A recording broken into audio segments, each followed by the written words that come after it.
бауырыңызда, бүйрегіңізде, өтіңізде тас болатын болса, осы видеоны міндетті түрде тыңдауыңыз керек. Өйткені бұл кісінің бүйрегінде өте үлкен тас болған, және врачтар, дәрігерлер оны операция жасамасақ болмайды деген болатын. Ішпеген өнімі қалмаған.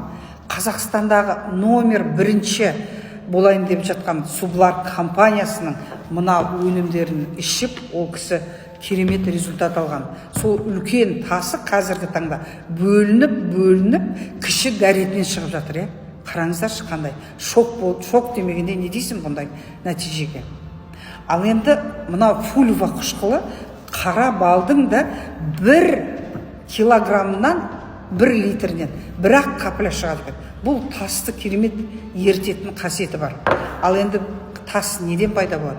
Бізде мынау кремний жетіспегеннен біздің ағзамызда, бауырымызда, бүйрегімізде, өтімізде тас пайда болады екен.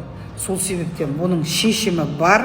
Егер сізде осы өнім арқылы тасыңыздан